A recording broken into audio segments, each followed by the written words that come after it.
Assalamualaikum warahmatullahi wabarakatuh. Alhamdulillah, alhamdulillahirabbil alamin, wa bihi nasta'in ala umur dunya wadin, wassalatu wassalamu ala asrofil anbiya'i wal mursalin sayyidina Muhammad sallallahu alaihi wasallam. Amma ba'du. Teman-teman yang dirahmati Allah, masih di rumah? Masih berpuasa? Teman-teman, hari ini kamu ingin cerita tentang kisah-kisah para nabi dan sahabatnya. Kira-kira siapa ya hari ini? Nah, hari ini kamu ingin bercerita tentang seorang pahlawan, Masya Allah. Seorang yang senantiasa berada di garda depan melindungi seorang Rasulullah. Siapakah dia? Dia juga seorang dermawan. Kira-kira ada yang tahu? Lanjut ya. Oke. Rasulullah mempunyai seorang sahabat yang senantiasa dekat dengan beliau. Sahabat itu, dia seorang gubernur di Khurasan. Khurasan itu sekarang ini di sekitar timur Iran. Cita-citanya sangat mulia dan luar biasa hebatnya teman-teman. Dia bisa menaklukkan negeri yang dikenal dengan sungai sehannya. Negeri ini banyak dikagumi, diagung-agungkan oleh para penguasa. Masya Allah. Dan itu bisa ditaklukkan oleh Robi. Masya Allah. Teman-teman yang dirahmati Allah,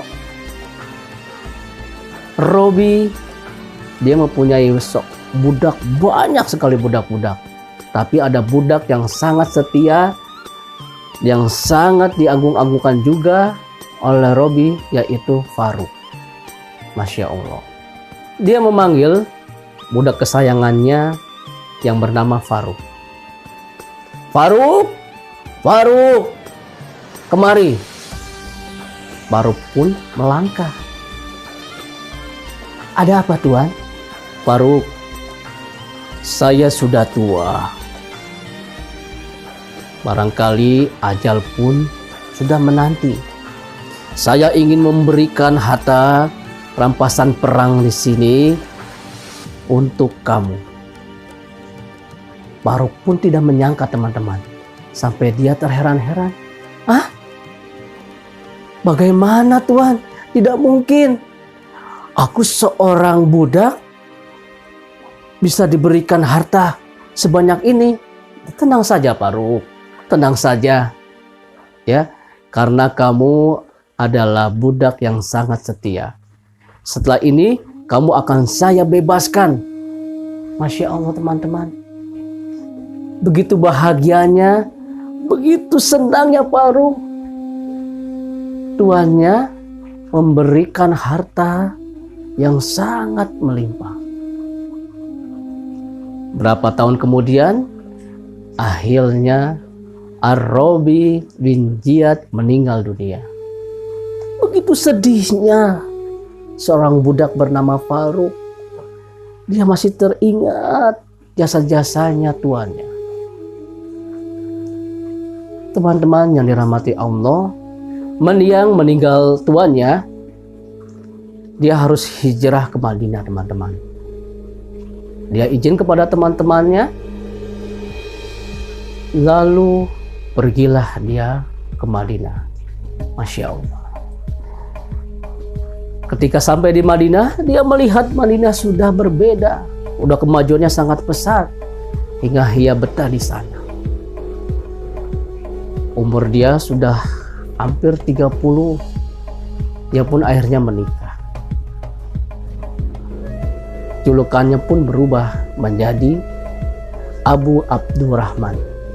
Waktu pun berjalan, jam mulai berdetak, akhirnya berganti bulan. Seorang penceramah turun dari mimbar dan dia mengatakan, wahai para jamaah, kita harus berbahagia karena kita sudah tenang, kita sudah merdeka. Tinggal kita melanjutkan peperangan ini.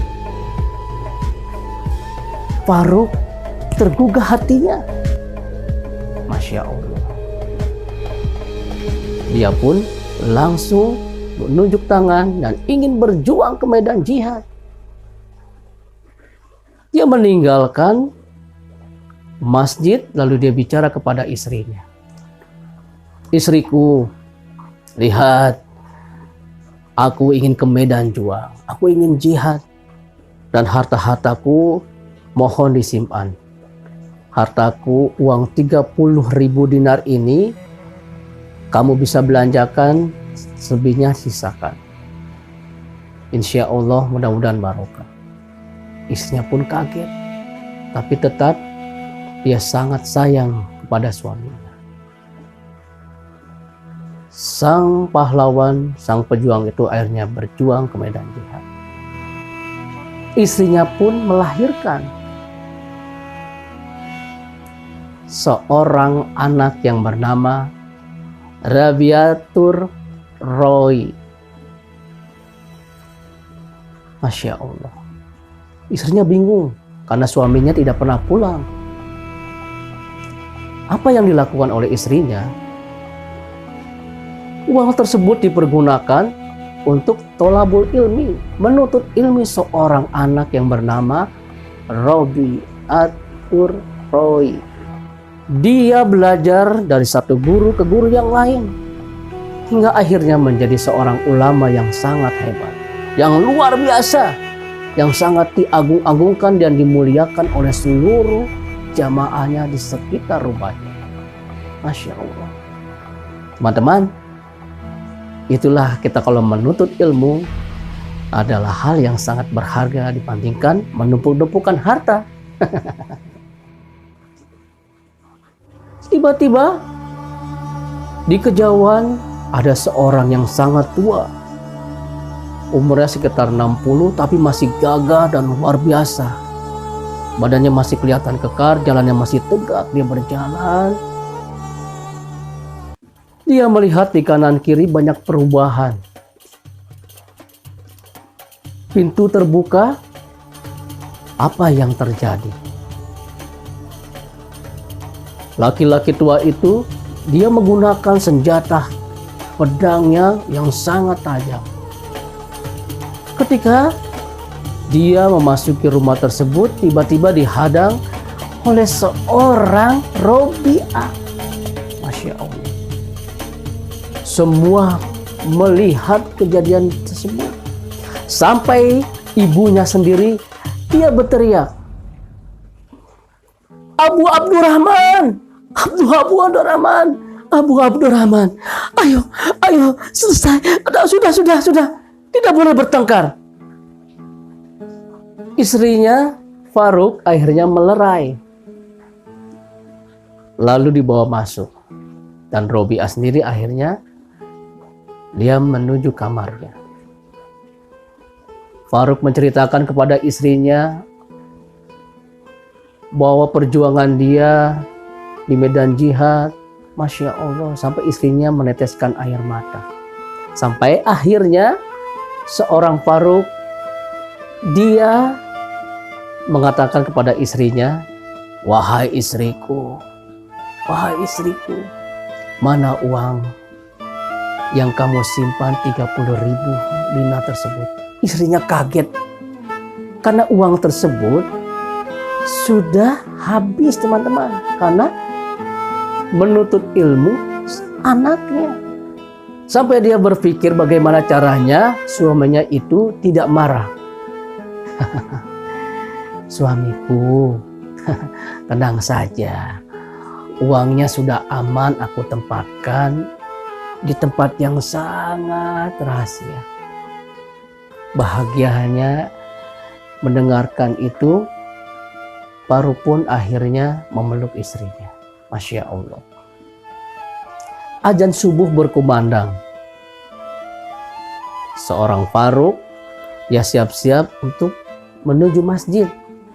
Lalu dia bertanya kepada istrinya, istriku, mana si Robiah mana? Seperti biasanya Robiah sudah duluan. Oh begitu. Akhirnya Faruk pun menuju masjid. Masya Allah, teman-teman. Ternyata di masjid itu sudah berkumpul para jamaah sampai tidak terlihat batang hidungnya. Seorang Faruk dia bingung siapa orang yang hadir di tengah-tengah para jamaah. Masjid yang besar, di tengah-tengah ada seorang ulama yang sangat besar. Saya bingung. Lalu dia bertanya kepada salah satu jamaah, siapa yang ada di tengah-tengah tersebut? Oh, kamu tidak tahu? Iya, aku tidak tahu siapa.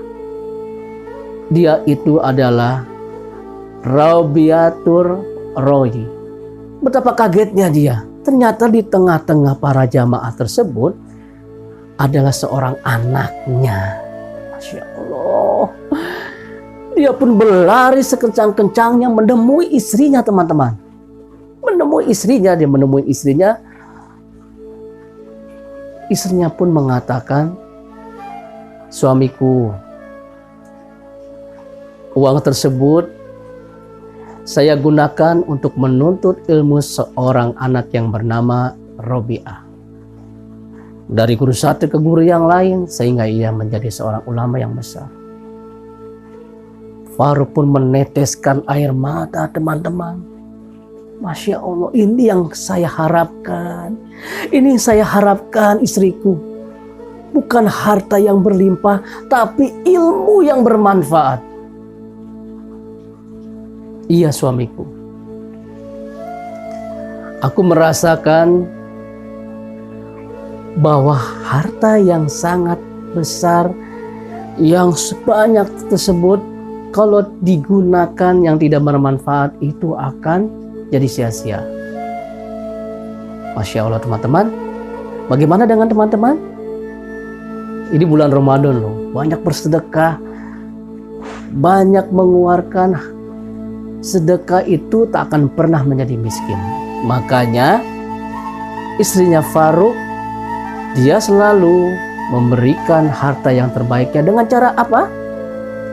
Harta tersebut digunakan untuk kebaikan menuntut ilmu. Hasilnya seperti apa teman-teman? Hasilnya adalah harta tersebut akhirnya menjadi harta yang sangat mulia, yang sangat dihormati. Yaitu apa? Memberikan ilmu yang bermanfaat kepada orang lain. Teman-teman yang dirahmati Allah, begitulah cerita kamu. Insya Allah ada ibroh yang pastinya akan didapat oleh teman-teman. Walaupun di rumah harus mendengarkan cerita-cerita yang sangat bermanfaat. Insya Allah lain waktu ada kisah-kisah yang menarik tentang para sahabat Nabi maupun para Nabi. Tetap di rumah ya. Jaga jarak, cuci tangan. Dan jangan lupa terus stay tune di channel kamu. Wassalamualaikum warahmatullahi wabarakatuh.